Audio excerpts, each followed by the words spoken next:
that vanilla stuff. Hi, welcome back to my channel. My name is Isabel and I'm here to talk to you about the books I read this March. But before that, a little disclaimer. As I've said in my previous videos and all my social media, I've just started a master's degrees and swamped with readings. Therefore, I don't have that much time for pleasure reading anymore, but for this channel, I'm just going to include the readings I do for class that I read the whole book, not just excerpts, and readings that realistically I would have picked up on my own. So probably I'm not going to include like heavy literary theory because I wouldn't have done that on my own, but I am going to include, for example, if I'm reading an autobiography of someone or a novel. And honestly, a lot of the things I read for school are very pleasurable and enjoyable. So we're not going to have bad reads, just maybe a little bit less than other months. That is all, just info.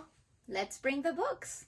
Okay, so we start strong with The Bluest Eye by Toni Morrison. And this is the first book that I had to read for my seminar on Toni Morrison. I still have 2 more novels to read by her. And I must tell you, the conversations that we had with these novels were just amazing, and I think it corresponds to the marvelous writing. You have a video on my channel about this specific book. We did a book digestion, so I'm not gonna go too deep, but here goes the little premise. Published in the 1970s, this is Toni Morrison's debut novel, which is set on Ohio at the aftermath of the Great Depression. That bigly resembles Morrison's own upbringing because she's also from this part and she also grew up in the aftermath of the Great Depression. But our protagonist is Pecola, who lives with an inferiority complex. She is a 13-year-old girl and she shares this inferiority complex with all her family. She is convinced that she is ugly, she doesn't deserve love, and that her life only brings her misery because of how ugly she is. All of this only breaks your heart because you see how this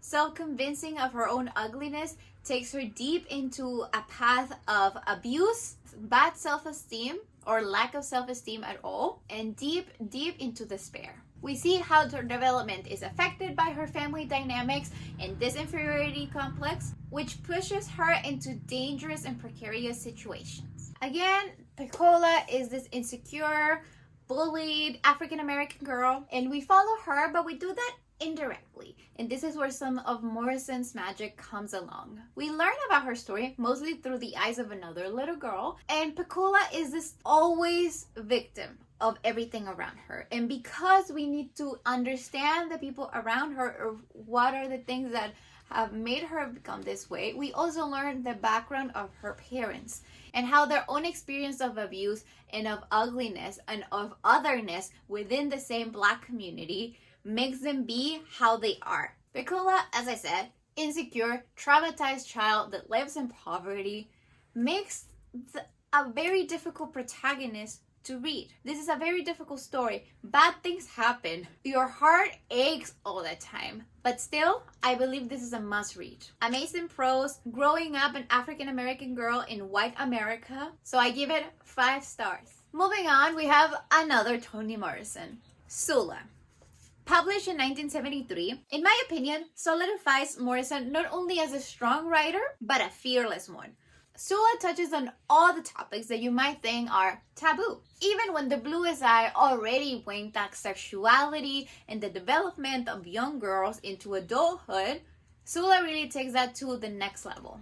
It focuses on female interrelationships with family, friends, and themselves with their own sexuality and with their sexual partners. Sula is the story of 2 girls who become best friends in their girlhood and how they try to carry that into adulthood even though they go in different paths. It talks about marriage, motherhood, and it also addresses the emasculation of Black men by white men and how those take it out on women from the Black community and how all of that affects the perception, the placement of the African American woman in society. Again, written in the 70s, this book is usually categorized as a feminist work, although the feminist sexual liberation of the 1970s was sometimes seen as a white female movement, which didn't include the aspects that worried the Black female community and their ways of seeing the world and their own position in them. Sula talks about the restrictive models of behavior that women are put on contemplating their race and class within them. So it not only talks about gender, but the intersection of class and race. For example, we have the Madonna horror dichotomy in this book pretty clearly, which both of our girls being classified within one of those and making them mutually exclusive.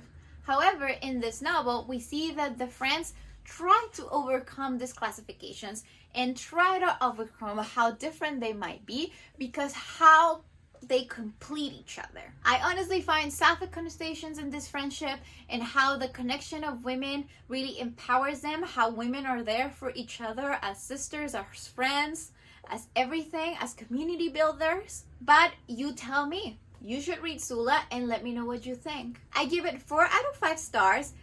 And the only reason why I don't give it 5 is because I think even though it is a progressive work for its times, it still punishes sexual liberation in women and non-tragical roles for women. So like you have the character that indulges in sexual freedom being punished at the end by a punishment, no spoilers here, but still I understand that it goes well with the plot and who the character is, but it still kind of sends this message of don't go too free into freedom because something bad might happen. Moreover, we have a book that took me the whole month of March because I knew that if I wanted to read this book with school and everything, I needed to make a system for myself.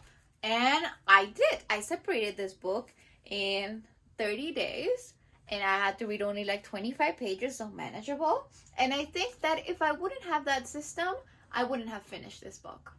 I'm talking about The Goldfinch by Donna Tartt. I don't know if this book felt underwhelming because of how much I love The Secret History or just because I was expecting something else or whatever it is, it felt underwhelming. And I think that something that fell off has something to do with the ending. And I'll get to that after this.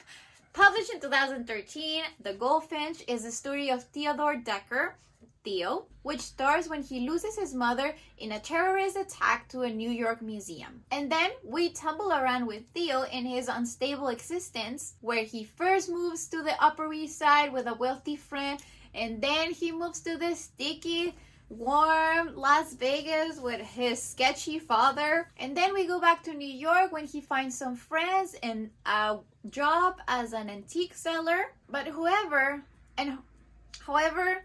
Theo has a secret, and the secret is the whole plot of The Goldfinch, because this just sounds like the story of any other orphan, right? But no, Theo stole this painting from the museum after the terrorist attack. He was still shocked, but he grabbed it. It was this magnetic force that made him take it, and now he doesn't know what to do with it. He just knows that he needs to protect it with his life. This first-person narrative really takes you everywhere. We are in buzzing New York, sticky Las Vegas, wet Amsterdam, and deep, deep, deep with drug and alcohol abuse. We have a lot of characters in come and go. We follow them for like 10 years, so of course. And Theo for me is not a likable character. I couldn't give a damn. But still, there was something that pulled me in, and it was the painting. I wanted to know what happened to the freaking painting. I couldn't care less about Theo, but the painting.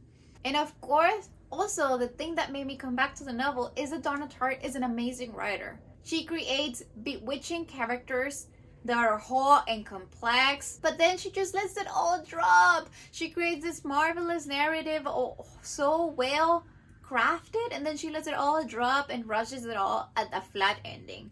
And this same thing happened in The Secret History. So I'm not a fan of her endings. I'm still gonna read her other novel, and after that I will give you my theory about Donna Tartt. But so far, the ending fell flat. And honestly, after 700 pages, you're like, what? That's the ending? So maybe that was just me. You go read it. Like, what do I know? This book has a Pulitzer Prize. The whole international press loves it. It is quoted as the new Dickens. Stephen King loved it. I just didn't love it. I give it 3 out of 5 because it's totally worth it to read it, because amazing prose, complex characters, well-crafted narrative. Yeah, I already said the ending, not the best. And maybe I'm just biased. I don't really love narratives about drug addicts and guys that only see women as their savers or gonna take them out of their misery and idealize them. All of that, I don't really like it. It's a very masculine read. Not the best. So maybe take that into account and let me know what you think. If you already read The Goldfinch, share your opinion in the comments down below. Last but not least, we have Mexican Gothic by Silvia Moreno-Garcia. Full disclosure, I really enjoyed this book. This was my second attempt of reading this book, well, listening to it, because back in like July, August, it was hot. I was listening to the audiobook, but I got triggered because it's in English, of course, and the words in Spanish were mispronounced. So, of course, as a native Spanish speaker, I was like, I need to read it. I cannot just listen to it. So I finally got time. I read this at the end of March. Pretty easy, quick read. It was like 5 hours. Take it easy. It's great if you want something that pulls you in automatically with a mystery. This is a solid read. The story is what the title says. Set in Mexico, we have a Gothic. It's the 1950s, we have a creepy house, we have a creepy family, we have a secret, and we have a heroine. Noemita Boada is coming to this creepy house looking for her cousin Catalina, who just married the owner of this house that they don't really like, that he's just really mysterious. And now Catalina is sending her a letter when she sounds feverish and just plain crazy. So now Noemi is coming to see what's going on. And surprise, surprise, they cannot leave because there is a dark mystery going on. My only problem with this book, which is also kind of a pretty big problem, I don't know, depends on how you see it, is that I definitely see the Gothic. I don't see much of the Mexican though. And I think this was a missed opportunity because Mexican culture has a lot to offer to a genre like Gothic. And I was quite excited. However, if you move the setting to England or the south of the US, it doesn't matter. It works the same. It is not rooted in Mexicanness. So why calling it Mexican Gothic? You know, I don't know. I feel like all the spiritualism and mysticism that comes within Mexican little towns in the 1950s, it would have made a great addition to the story to have it really rooted in Mexico and with all those spiritualist pagan traditions. The best part of the novel is the protagonist. Noemita Boada is a progressive woman who's very smart, with a lot of wits, a lot of class, and who has a lot of sexual desires. But because of being Mexican in the 1950s, she has to repress them. And coming to this house, something is going to happen to make her come to terms with whom she really is. Solid 3.5, I guess. And to address some of the negative reviews that I saw about Mexican Gothic, when people call it too slow, I think that is following traditional Gothic stories when it is too slow, because it's creating this aura of uneasiness and mystery. So yes, some people didn't like the actual secret. I think it was kind of smart. I liked it. So go with open eyes, but not with a lot of expectations on the Mexican side. And again, I wouldn't call it slow. It's just a Gothic. So yeah, these are the books I read in the month of March. I hope you give them a chance. Maybe you like them more than I did, or some of them, or maybe you don't like the Bluest Eye, or maybe you think the Goldfish is amazing and Donna Tartt is Dickens. I want to know your opinion. Leave me a comment down below, and if you have never read them and you don't plan on reading them, comment a book that you want me to read and I might add it to my TBR. Just to remind you, I'm hosting a buddy read of Middle March by George Eliot. You can read with me. The whole schedule is up on my Instagram. You can still catch up. And we have weekly Sunday streams on Twitch. And we had a pretty good time today. I don't know. Keep it in mind. Join us. That's all from me. Thank you for watching.